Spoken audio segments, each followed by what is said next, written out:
Nama lengkap Marius Elabi, dari Mulia, Puncak Jaya.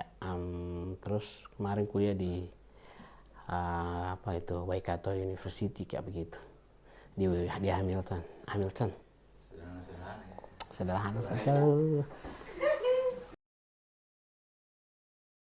Aduh, beasiswa ini saya tidak pernah rencanakan beasiswa ini yang dari Pemda ini sebenarnya. Yang saya rencanakan itu beasiswa dari Indonesia punya, yang namanya itu LPDP. Jadi saya lamar tahun 2014, prosesnya 1 tahun, terus saya dapat LPDP. Barang dong proses 1 tahun lamanya. Terus dong suruh saya ambil IELTS. Saya mau di luar. Saya bilang tidak mau kuliah dalam negeri. Saya harus keluar. Macam cita-cita dari dulu. Terus dong tes saya. Nah, saya memang bodoh bahasa Inggris loh.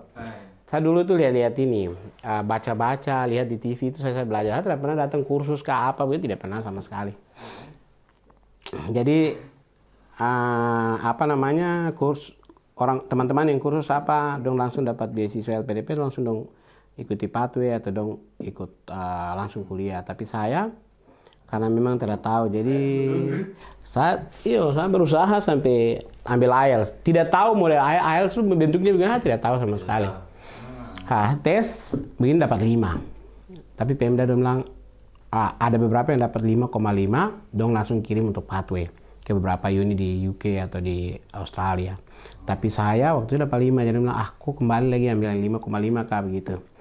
Terus dari LPDP kasih saya untuk pergi ke UNY. UNY itu Universitas Negeri Yogyakarta untuk dapat IELTS. Sampai di sana begini, yang mengajar kita ini tidak pernah juga kuliah di luar negeri, tidak pernah juga mungkin tes IELTS kan bagaimana. Pokoknya 6 bulan habis di situ. Baru pergi ke ini lagi, ambil kredit. Jadi ambil kredit, terus saya ke Jakarta, saya coba untuk dalam 2 minggu di IELTS.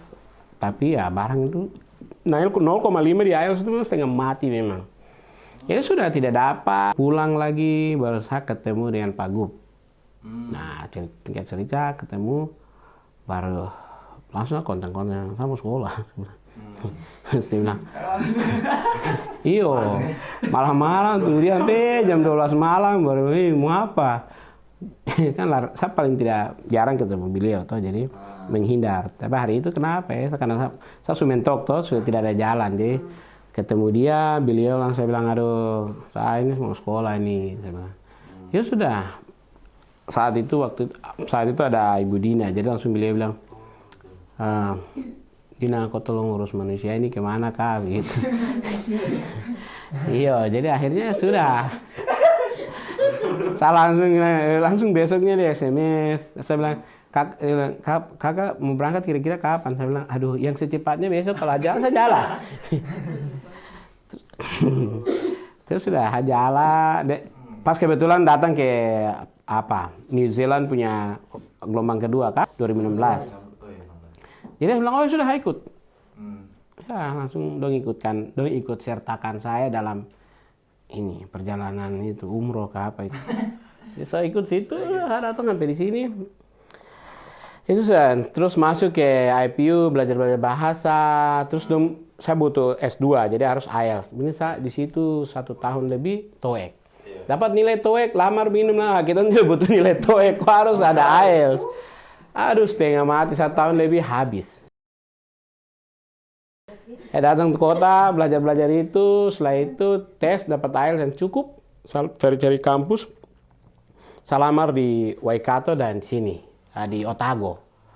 Otago dapat, tapi dia spesialisasinya di bidang hanya security dan cybercrime. Saya mau juga yang kayak macam politik, terus bagaimana kebijakan. Jadi bukan tekniknya, bagaimana cybercrime-nya dong pakai apa IT dan sebagainya. Saya mau yang kebijakan kayak politik, polisi begitu. Jadi akhirnya yang Otago ini, yang Waikato ini memungkinkan, ya sudah saya ambil itu. Sebenarnya yang offer di luar itu Otago. Yang sekarang di kita di sini. Jadi akhirnya saya ambil yang Waikato, terus pathway 3 bulan. Tahun berapa ya? 2018 lah. Jadi habis itu belajar bahasa Inggris paling lama itu. Aturan-aturan bahasa ini kan pertama kita harus bayar dulu baru naik toh. Kalau di Papua kan turun baru bayar tuh, naik gratis tuh. Kalau sini kita harus bayar dulu. Oh iya, terus ini ada card. Memang di waktu itu di Jakarta ada pengalaman, tapi kan kita harus pop up dulu kita punya kartu, baru kita ini tuh. Tapi di sini kayaknya harus waktu itu pakai koin, ada beberapa yang kayak begitu. Aturan-aturan yang kayak teknis sekali.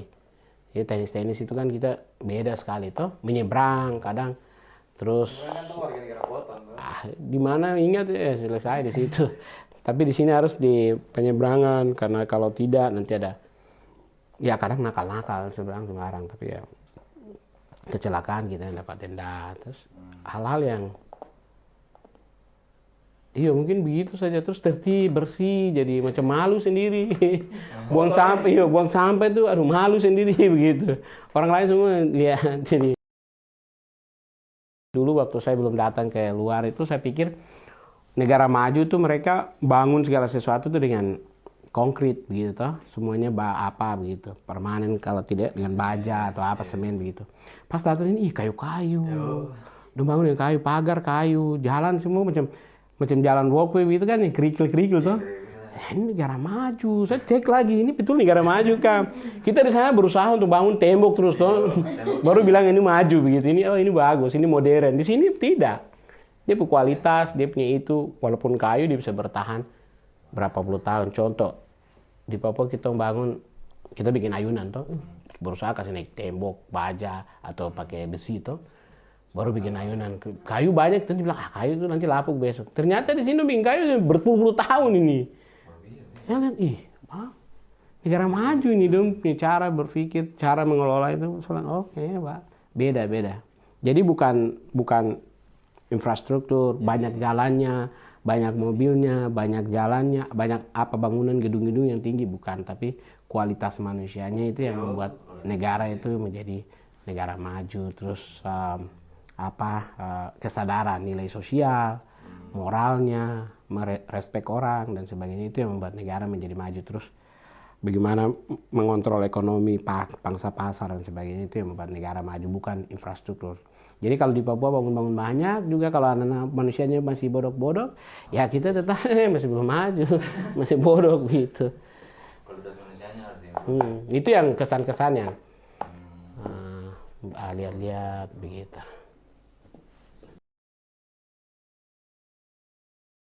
Pengaruh influence Indonesia and America influence to West Papua driven by neoliberalism and capitalism. Jadi bagaimana Amerika dan Indonesia itu mencoba mempengaruhi Papua dilihat dari latar belakang ekonomi, ketertarikan ekonomi, nilai-nilai ekonomi yang ada di Papua. Bagaimana terus mundur ke belakang dilihat dari sejarah. Sejarah West Papua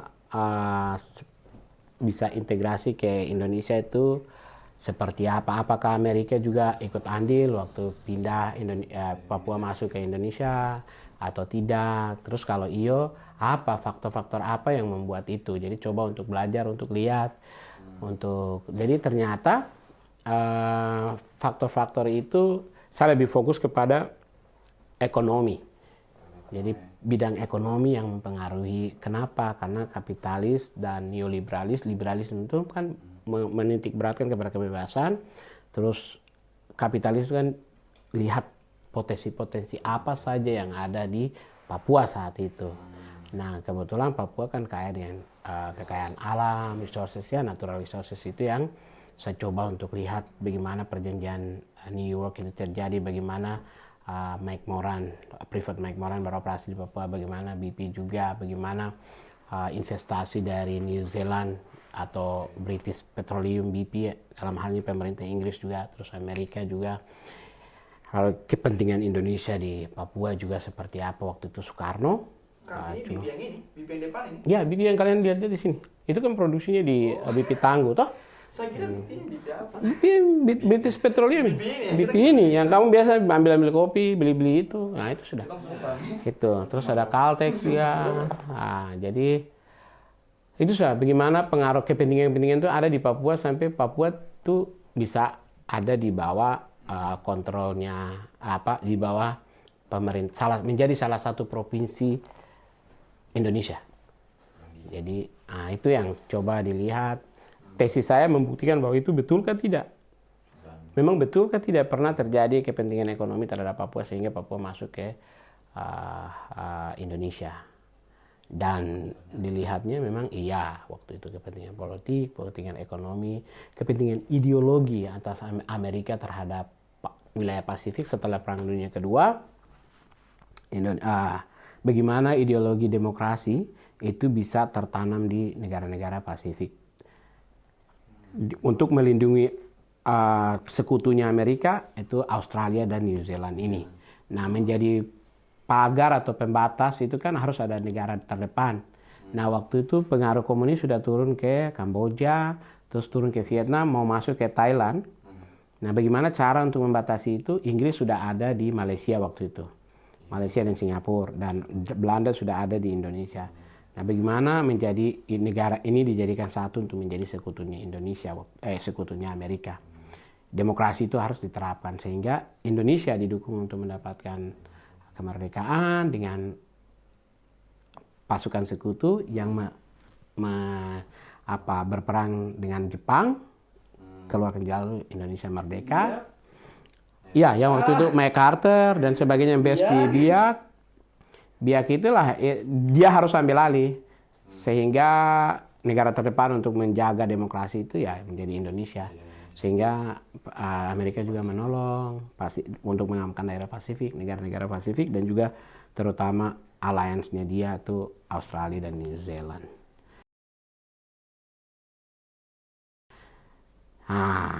Lalu bagaimana caranya? Melihat lagi ke belakang. Perjanjian kerjasama Makmoran yang beroperasi di Papua kan sebelum PPRA tahun 1969 PPRA, 62 itu sudah ada perjanjian kontrak antara Indonesia dengan Pak Makmoran Amerika dalam hal ini untuk mengoperasikan PT Freeport di Papua.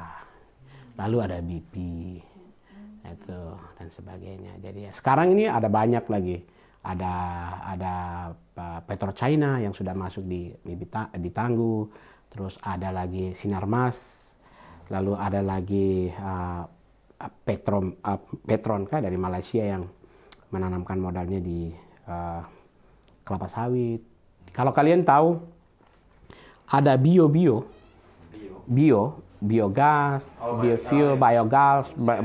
biofuel dan sebagainya itu sekarang trennya ke sana. Bagaimana menjadi ada ekspansi baru lagi di Papua itu berdasarkan dengan green economy.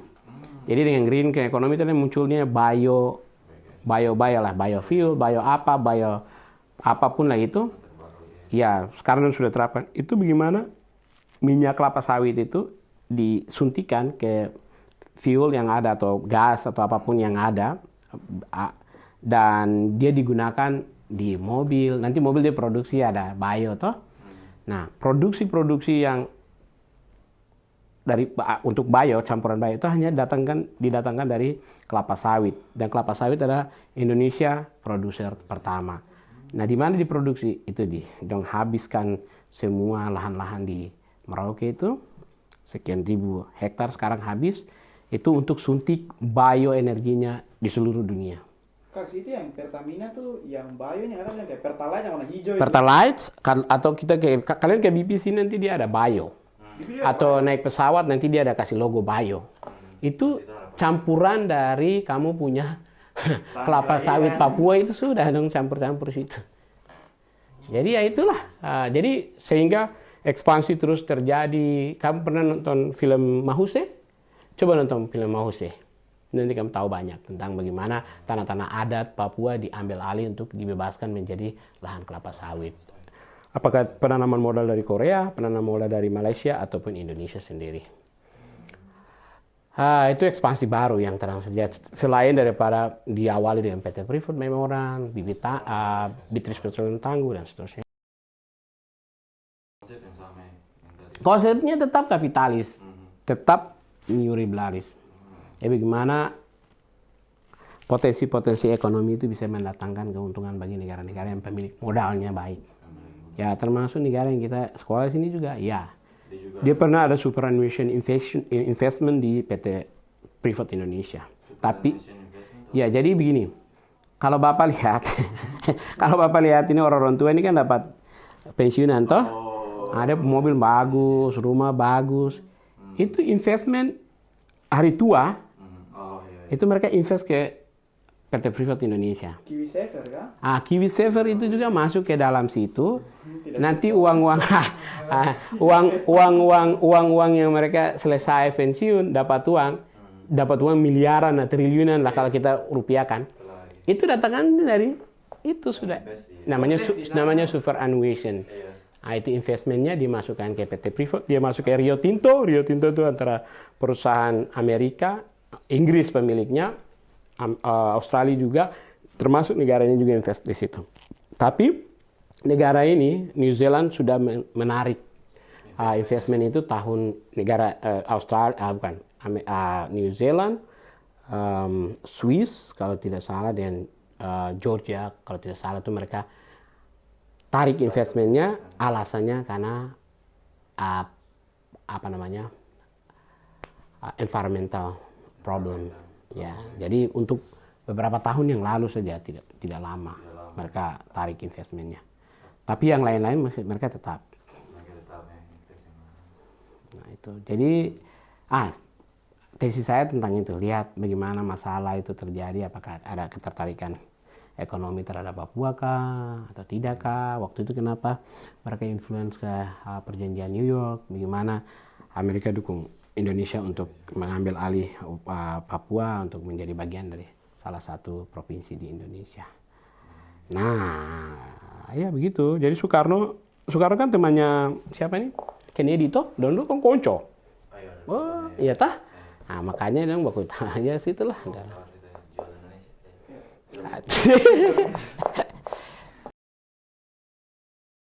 Jadi ada potensi, tapi media itu biasa kadang-kadang berlainan.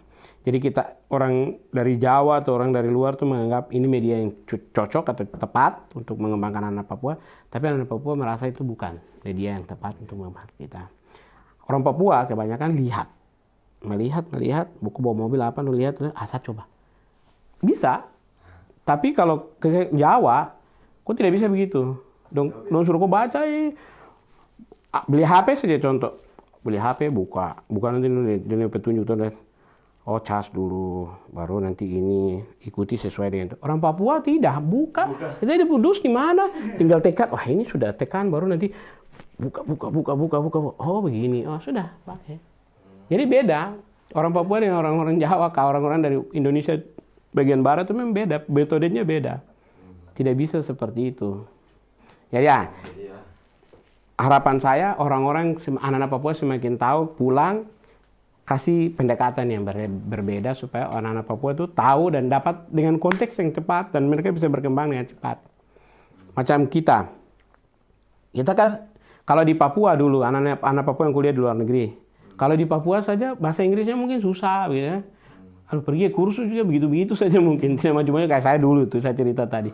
Tapi setelah saya kesini ternyata ya bisa, oh begitu, bicara dengan orang baku tipu lah, bicara apalah. Dengar-dengar orang bicara apa, anak Papua itu cepat belajarnya.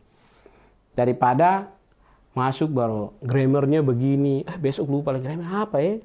Itu selalu cepat. Belajar lain, main lain. Anak Papua tidak bisa begitu. Bahwa dulu praktek dulu baru teori itu dari belakang. Itu yang anak Papua. Begitu. Jadi harapan seperti itu pulang nanti kasih kesempatan bagi anak Papua, terutama anak muda. Jadi yang West Side gitu. Ya kumpulkan mereka, ada cita-cita yang satu yang perlu, yang masih mimpi saya yang besar atau kecil atau sulit atau mungkin mudah, saya tahu. kalau ada kesempatan punya community center supaya anak-anak di situ yang tukang suka dance itu, yang tukang main band di situ, yang main basket di bawah situ kah, yang apa tukang belajar bikin kafe, ada kafe kecil mereka bisa jualan kah. Tapi anak-anak ini saya pulang sekolah dan datang di situ, nanti dong pulang ke rumah. Nanti saya minta kamu yang kuliah di luar negeri datang untuk sharing pengalaman toh. Macam Pak Pilot datang, Pak kameramen datang bikin di situ. Nanti saya bikin film lain.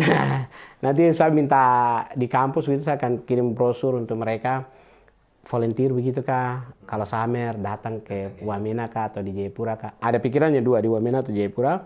Di situ baru mereka datang sharing, mereka bicara pengalaman, bicara bahasa Inggris yang langsung orang-orang yang bicara setiap hari di sini. Sana bicara begitu.